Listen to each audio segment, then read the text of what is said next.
Então, hoje vamos falar em relação aos analgésicos, assim como anestésicos. Também vamos ver aquilo que é o tratamento da própria dor. Então, temos aqui uma definição, segundo o IASP, que é a Associação Internacional para o Estudo da Dor, Comitê da Taxonomia, Protocolo de Kyoto, em 2008. Então, diz que uma experiência sensitiva e emocional desagradável, decorrente ou descrita em termos de lesão teciduais, reais ou potenciais. Então, nós podemos pensar de que a dor é como o nome já diz, dor, dói. Mas também ele constitui como um sistema de alerta, de uma coisa não está boa. Ainda imagina se você vai pegar um objeto quente e depois não tivesse um sistema de alerta. O que ia acontecer? Pegar um objeto quente, por exemplo, um ferro, não? Você está a pegar aquele ferro quente, depois não tem nenhum sistema de alerta. O que vai acontecer se não sentir dor? O que ia acontecer? Claramente que aquela tua mão ia acabar, não? Então não podemos pensar de que dor é só para nos prejudicar, não. Devemos ver, temos que levar em conta que a dor, apesar que seja uma reação do corpo a estímulos nocivos, também constitui um sistema de alerta precoce e protetor. Tipo, ele serve como um sistema de alerta de que alguma coisa não está bem. Então, tem que corrigir. Então, serve como um sistema de alerta. Então, conseguem ver aqui aquilo que é a diferença da dor. A dor por ser aguda ou crônica. Então, essa classificação de dor aguda ou crônica tem a ver com o tempo, né, da duração daquela dor. Então, muitas das vezes, essa dor aguda não tem efeito central. Enquanto que a dor crônica já tem aquele efeito central. É por essa razão que leva muito tempo. Em relação à dor aguda. Só também para vocês verem as imagens aqui. Consegue notar. Então, isso mostra claramente que a classificação da dor, se é crônica ou aguda, tem a ver com o tempo, a duração daquela dor. Então, também existe aquela dor crônica que é causada por causa das doenças crônicas. Tendo em conta que também mesmo para a classificação de doença, dizer que uma doença aguda, assim como uma doença crônica, isso também tem a ver com o tempo. Então, imagina lá, uma doença também causa dor. Então, por exemplo, uma doença crônica. Uma doença crônica, claramente, pode também causar a dor crônica. Estamos a falar sobre neuropatia diabética. Conseguem ver esse membro aqui. Está danificado por causa do que é excesso de açúcar, de gordura. Então, os nervos já foram danificados por causa de quê? Por causa de açúcar, glicose. Desse mostra claramente que essa dor de um paciente com diabetes, claramente que pode causar uma dor crônica, porque a própria diabetes mellitus é uma doença crônica. Então, quando diz que neuropatia diabética é um termo usado na medicina para descrever a lesão dos nervos ocasionada pela glicemia elevada. Esse termo neuropatia. Então, neuropatia é uma doença dos nervos. Nervos, patia, doença. Então, diabética por causa do quê? Para que surge essa neuropatia foi por causa do excesso, foi por causa da diabetes, excesso de glicemia, excesso de açúcar lá no sangue. Então, daí causou essa neuropatia diabética. Danificou os nervos. Daí se mostra claramente que uma neuropatia diabética é um dos bons exemplos para uma dor crônica. Então, vocês conseguem ver aqui, diabetes afeta os nervos. Vocês conseguem ver como está afetado. Os veios sanguíneos estão danificados, os nervos estão danificados. Aqui é quando é normal. Os vasos sanguíneos, nervos normais. Mas aqui, os vasos sanguíneos já estão danificados, vocês conseguem ver. E quando aqui não, aqui estão danificados. Então, o que vai acontecer?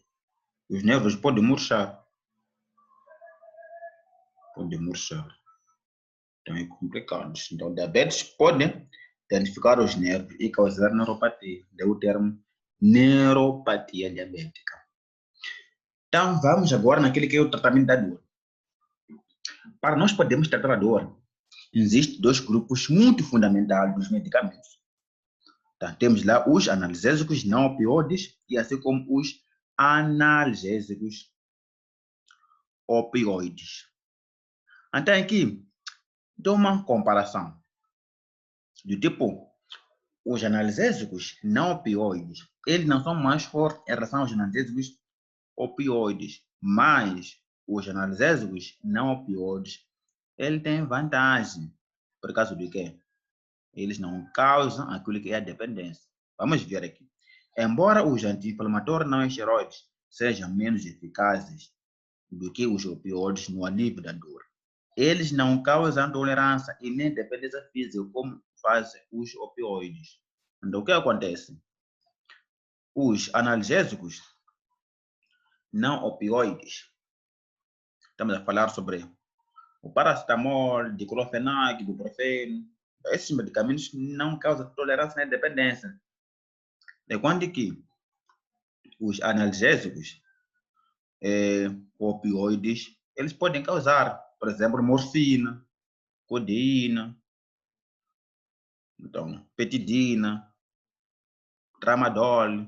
Esses medicamentos podem causar a dependência. É por essa razão, se nós queremos tratar a dor, primeiro temos que iniciar com os analgésicos não opioides. Quando não dão efeito, depois vamos recorrer para os analgésicos opioides. Não podemos logo, estamos a começar com os analgésicos opioides. Então, esses analgésicos não opioides fazem parte dos anti-inflamatórios não esteroides, os AINES.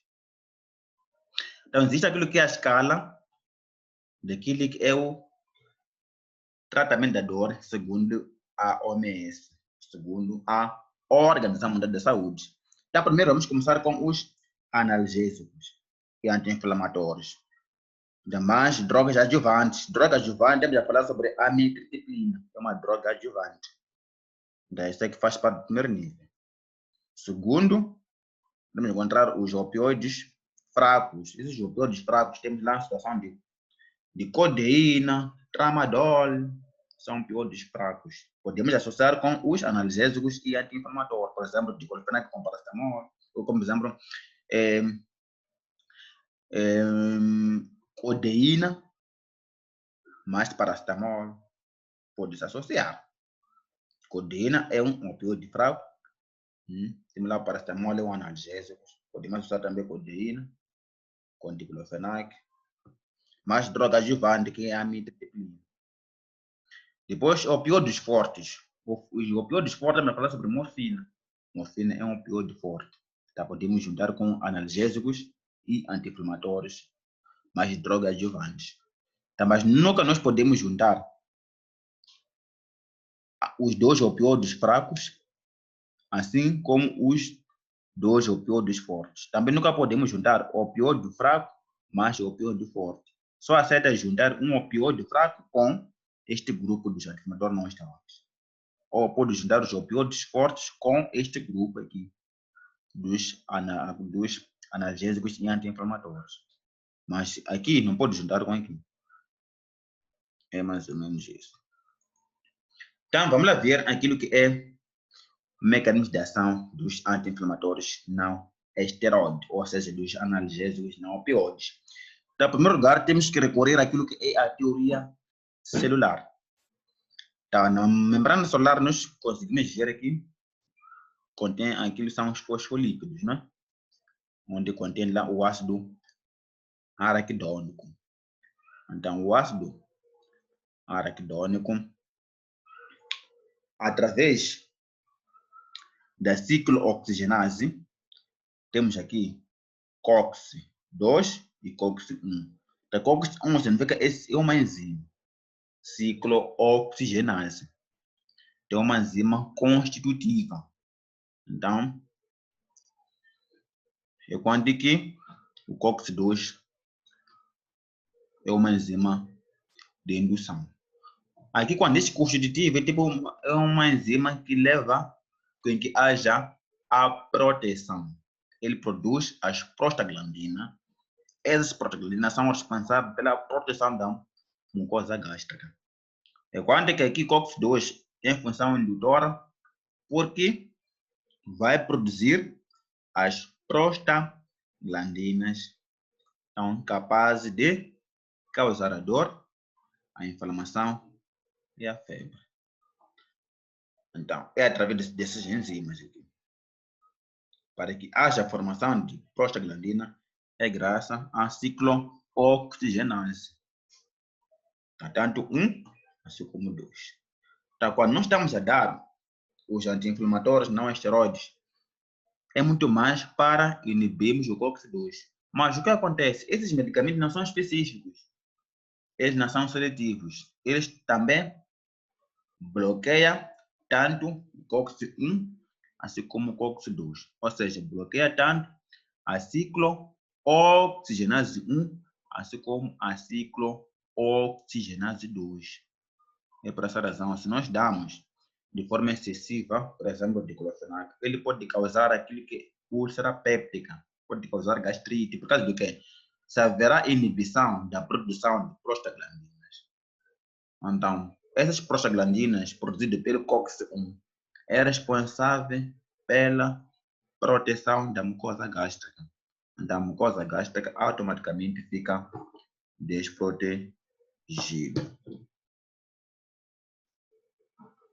Então, aqui também é a mesma coisa que vocês viram lá no slide anterior, através do ácido araquidônico. Então, vamos encontrar lá o COX-1, que é uma enzima chamada ciclooxigenase, que tem função constitutiva, então, para que haja aquilo que é a citroproteção gastrointestinal, a proteção da mucosa gástrica.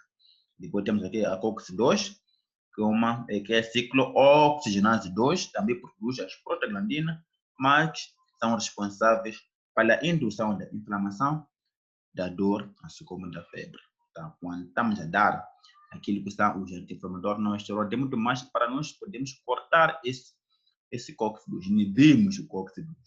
Mas esses medicamentos não são específicos, eles vão inibir o COX-1, assim como o COX-2. Também aqui é a mesma situação. Temos a fosfolipídio da membrana celular, através da fosfolimpase, a produção do ácido araquidônico. O ácido araquidônico, através das enzimas ciclooxigenase, vão produzir as prostaglandinas. Então, são essas prostaglandinas que vão ter função protetora no trato gastrointestinal e também vão ter função inibitora lá no sistema nervoso, e vão causar a situação da dor, inflamação, assim como febre. Então, temos aqui os analgésicos e antipiréticos. Então, analgésicos são aqueles para aliviar a dor, antipirético para baixar a temperatura ou aliviar a febre. Então, temos aqui acetil, salicilate de lisina, temos o ácido acetilsalicílico, temos paracetamol. Depois temos os anti-inflamatórios não esteroides. Então, existe aqui uma observação.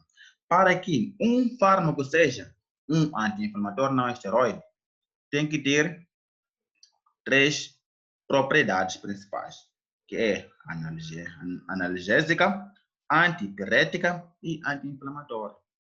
Então, se um fármaco não tem essas 3 propriedades, então não tem como classificarmos como um anti-inflamatório não esteroide. Para ser um anti-inflamatório não esteroide, tem que ter a propriedade analgésica, antipirética e anti-inflamatória. É por essa razão que o paracetamol está no grupo dos analgésicos e antipiréticos. Por causa de quê? Porque não possui a propriedade anti-inflamatória, por ser um inibidor fraco de ciclooxigenase. É por essa razão que o paracetamol não faz parte dos anti-inflamatórios, não tem essa propriedade anti-inflamatória. Assim, tem 2 propriedades analgésicas, assim como antipirética. Então, é mais ou menos isso para nós podermos conseguimos diferenciar.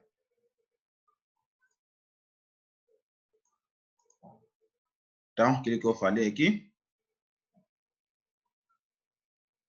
de que o paracetamol é um fraco inibidor de COX periféricos, sendo por isso quase destituído de ação anti-inflamatória, inibe com facilidade as prostaglandinas do hipotálamo, que explica a ação analgésica e antipirética. Então, mais ou menos esse paracetamol aqui. É um fraco inibidor de COX periféricos. Então, é que só inibe aquelas prostaglandinas que estão lá no hipotálamo, lá onde há o controle da dor e assim como da temperatura. Então, por essa razão, que ele não tem aquela propriedade anti-inflamatória. Depois, temos aqui os fármacos adjuvantes para o tratamento da dor. Temos aqui amitriptilina, um fármaco adjuvante. Então, quanto aos analgésicos opioides, então, esses termos opioides provêm dessa planta papoula, né? Papaver somnífero, onde foi extraído aquilo que é a morfina. Então, essa planta tem essa propriedade analgésica. Então, esse termo ópio, condição analgésica opioide, ópio, por causa dessa planta aqui. Tudo provém por causa dessa planta aqui. Então, temos lá codeína, morfina, pitidina, tramadol. Então, aqui também temos aquilo que é a classificação. Temos aqui os fracos, tramadol, codeína, os fortes, temos na morfina, fentanil, metadona, oxicodona, então fracos assim como fortes. Então, vamos ver em relação àquilo que é a mecanismo dos analgésicos opioides. Então, tudo parte dos receptores opioides, né? Estes fármacos vão ter que ativar os receptores opioides. Qual é a função dos receptores opioides? Isso é importante na regulação normal da sensação da dor. Então, sabemos muito bem que mesmo nós sempre precisamos de dar um certo medicamento a um paciente que está a sofrer uma dor. Mostra claramente que aquela dor pode passar sozinho. Por causa do quê? Porque existem algumas substâncias químicas ou biológicas ou endógenas que estão dentro do nosso organismo. Então, chamamos de opioides endógenos, como exemplo as endorfinas e as encefalinas. Então, essas endorfinas, assim como as encefalinas, eles são responsáveis para ativar os receptores opioides.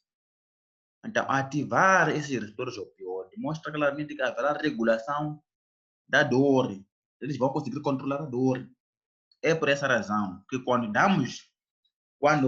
vemos que essa dor não está a passar sozinha, mostra claramente que esses opioides endógenos estão dentro do nosso organismo, que o organismo consegue produzir. Já não estão a dar efeito como deve ser. É por essa razão que já começamos a dar o que? Os fármacos, não é? Os fármacos. Não considero os fármacos como se fossem opioides exógenos, provém da fonte externa.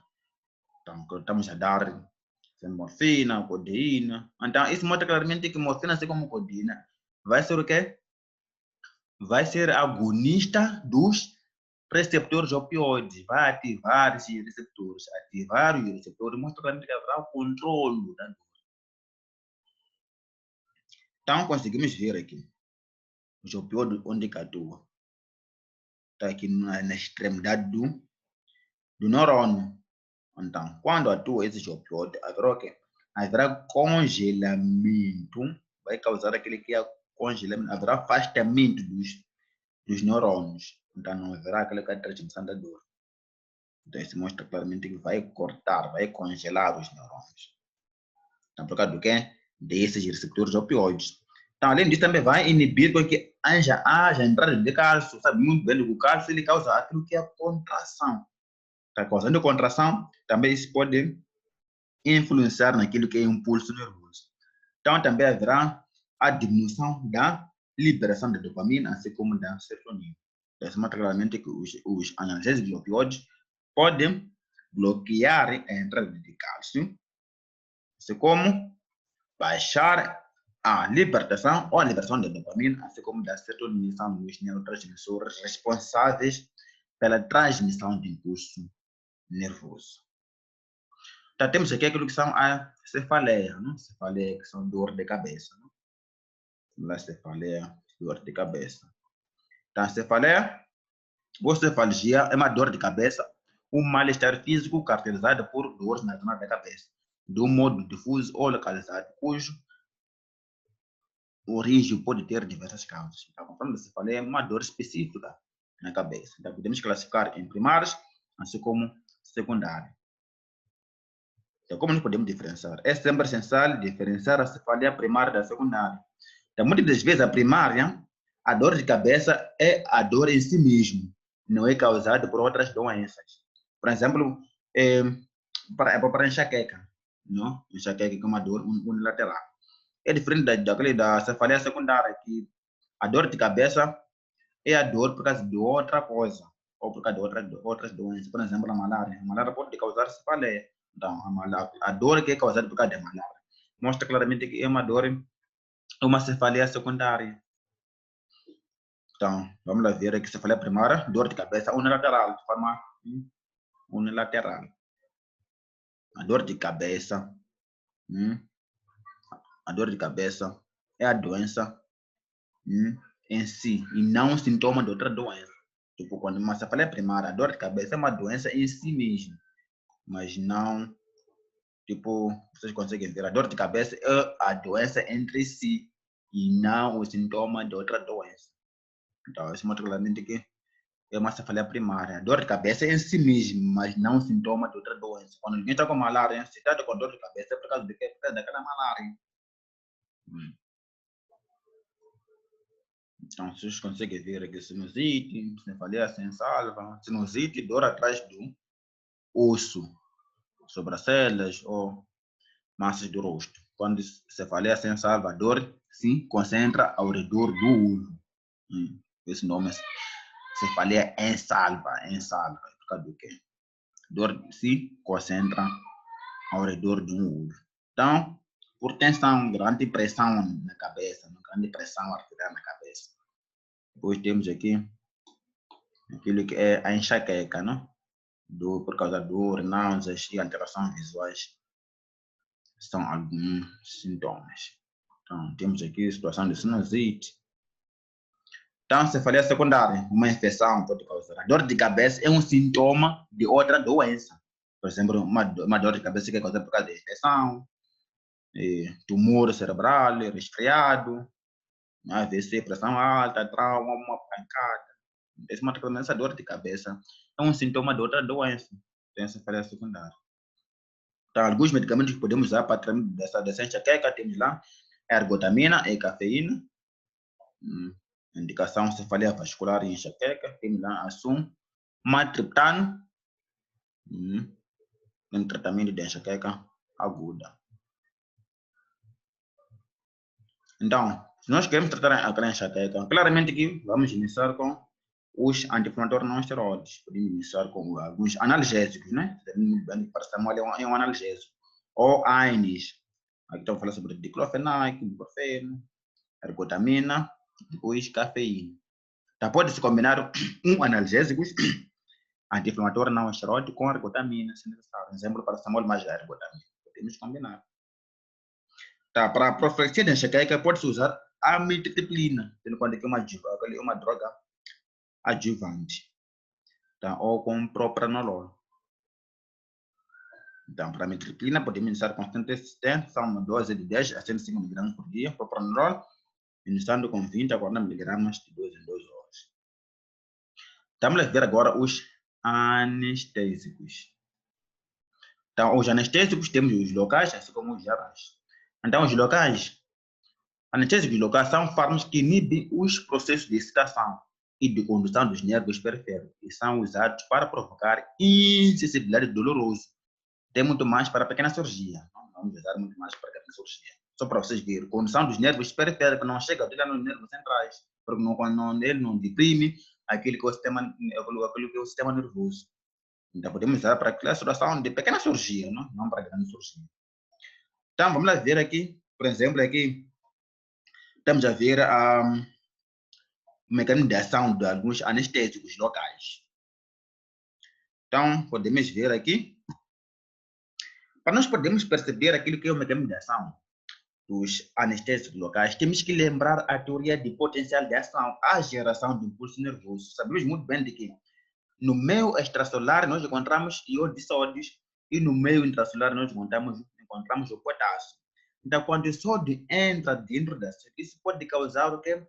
A geração de impulso nervoso. Então, nós chamamos de despolarização.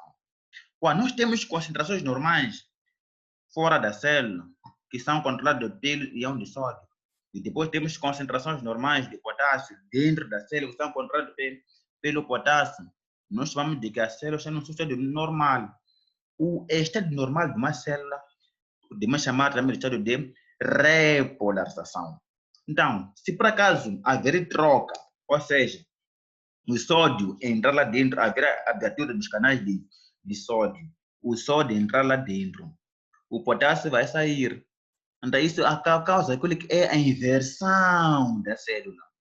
Então, isso mostra claramente que haverá aquilo que é a geração de impulso nervoso. É por essa razão, quando nós queremos dar um anestésico local, esse anestésico local vai fazer o quê? Ele vai ter que bloquear esses canais de sódio. Ele vai bloquear o canal de sódio. Então, o sódio não vai entrar. Se o sódio não entra, mostra claramente que não haverá aquilo que é a geração de impulso nervoso. Então, vamos inibir. Então, é muito mais isso aí. Vocês viram? Se nós queremos diferenciar os analgésicos, os analgésicos opioides, assim como os anestésicos, vocês conseguem ver aqui de que a única diferença dos analgésicos opioides e os anestésicos é que os analgésicos opioides, como por exemplo morfina, codeína, eles bloqueiam a entrada de cálcio, enquanto que para os anestésicos locais, eles bloqueiam aquilo que os canais de sódio, enquanto outro bloqueia o canal de cálcio, como se chama a morfina. E os anestésicos locais, por exemplo, a lidocaína, ele vai ter que bloquear os canais de sódio. Então, aquilo que estava a explicar a geração de impulso nervoso, né? Temos aqui a parte extracelular, também aquela parte intracelular. Então, aqui fora da célula aqui, é controlado pelo sódio, enquanto dentro é pelo potássio. Então, para que haja a geração de impulso nervoso, o sódio tem que entrar dentro da célula. Isso vai causar aquilo que é a inversão celular. Então, consegue ver aqui. Dentro da célula, temos lá o potássio carregado, temos aqui negativo. Depois de fora, temos aqui o sódio positivo. Então, se o sódio entra dentro da célula, esse sódio aqui entrar dentro da célula, isso vai gerar aquilo que é o impulso nervoso. Então, daí acaba causando aquela dor. Então, aquilo que vocês estão tentando ver aqui. Potencial de ação é a variação de potencial de membrana para os valores positivos, retornando os valores de repouso.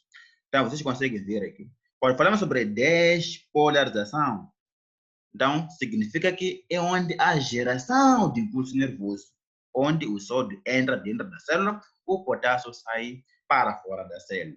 Então, esse estado de repolarização significa que já é o relaxamento. Porque assim, quando o sódio, quando há abertura dos canais de sódio, a concentração de sódio aumenta dentro da célula. Isso causa aquela geração de impulso nervoso. Mas depois, quando já atinge aquele que é o fica super saturado, né? E atinge aquilo que é o equilíbrio. Já temos lá o excesso, já temos o excesso do aquele daquilo das concentrações de sódio dentro da célula. Então, depois deve-se ativar a bomba sódio de potássio. Quando falamos sobre bomba de sódio de potássio, significa o quê? Tem que haver o quê? A abertura dos canais de sódio. Então, ou seja, tem que se expulsar o sódio para fora da célula. Então, por exemplo, aqui, se o sódio, se a abertura daqui dos canais de sódio, o sódio vai entrar o quê? Em maior quantidade. Então, depois tem que se ativar a bomba sódio de potássio. Quando falamos de bomba sódio de potássio, significa o quê? Significa que tem que se expulsar o sódio que está dentro da célula, que está a causar despolarização, que está a causar impulso nervoso para fora. Quando expulsamos o sódio dentro da célula para fora, mostra claramente que a célula vai voltar no estado normal, que é de repolarização. Então, vocês conseguem ver é que o sódio está entrando dentro da célula. Se o sódio entra dentro da célula, isso vai causar aquilo que é a despolarização. Mas depois tem que se ativar a bomba de potássio, onde vamos expulsar esse sódio aqui. Expulsamos o sódio, isso vai causar aqui a repolarização. Tem exemplo dos anestésicos locais. Temos lá bupropicaína, cloreto de etil spray, lidocaína. Temos aqui antracúrio, pancurona, vancurona, sulfametona. Temos aqui as indicações da lidocaína com adrenalina. A anestesia dentária. Por que se combina a lidocaína com a adrenalina? A adrenalina, sabemos muito bem que ele é um vasoconstritor. Então, o que acontece? Quando há extração dentária ou de dente, o que acontece? Há sangramento. Então, se nós juntamos com a adrenalina ele vai causar a vasoconstrição. Se causar a vasoconstrição, vai fechar o vaso, mas não na totalidade. Ele vai fechar o vaso sanguíneo. Então, vai reduzir, não é, o calibre do vaso sanguíneo. Então, se fechar o vaso sanguíneo, contrair o vaso sanguíneo, mostra claramente que vai reduzir aquilo que é o sangramento. Então, mas quem vai dar efeito analgésico é a lidocaína. A adrenalina vai aumentar também o tempo da anestesia. Então, temos aqui o cloreto de etil spray, muito mais para anestesia local para a drenagem de abscessos. Então, outros fármacos podem ver no formulário nacional de medicamentos. Agora, anestésicos gerais. Então, são fármacos que produzem analgesia, perda de consciência, relaxamento muscular e redução da atividade reflexa, deprimindo não seletivamente, mas reversivelmente o sistema nervoso central. Então, são usados para que os pacientes não tenham consciência nem respondam aos estímulos dolorosos durante procedimentos cirúrgicos. Então, também falar sobre esses anestésicos gerais é muito mais já para grande cirurgia, porque eles vão causar aquilo que é a depressão total do sistema nervoso, é diferente dos anestésicos locais. Então, os gerais eles vão causar aquilo que é a depressão. Causando depressão, mostra claramente que vai inibir, não é? Lá, não sei, de forma central, vai inibir a sensibilidade central, já não vai ser periférica, vai ser central. Então, temos aqui esse neurônio aqui, onde atuam os receptores GABAminérgicos, o receptor GABA, né? Sabemos muito bem que o GABA, que é ácido GABA-aminobutírico, ele é responsável pela inibição. Então, é um neurotransmissor inibitório. Então, o que acontece? Podemos ver aqui os barbitúricos, onde atua fenobarbital, tiopental. Então, faz o quê? Ele atua na mesma célula onde atua o GABA. Isso mostra claramente que vai potenciar a ação inibitora do GABA. Então, potenciando a ação inibitora do GABA, isso vai causar aquilo que é vai causar depressão, vai deprimir o sistema nervoso. Por exemplo, o sítio dos benzodiazepinas, na situação de diazepam, ele também faz o quê? Ele potencia a ação inibitora do GABA. O GABA significa que é um neurotransmissor inibitório do sistema nervoso central. Ele deprime o sistema nervoso. Então, temos aqui anestésicos gerais de inalação, aquele que é a classificação. Podemos encontrar os de inalação, assim como os intravenosos. De inalação, temos lá o alotano, temos lá o isoflurano, temos lá o protóxido de azoto, temos lá sevoflurano. Então, temos aqui os anestésicos gerais intravenosos. Temos lá etomidato, ketamina, propofol, assim como tiopental. Tá? Tiopental é muito mais para a indução de anestesia. Tá? Ketamina, muito mais para a indução e manutenção da anestesia em intervalo cirúrgico, que não necessita de relaxamento muscular.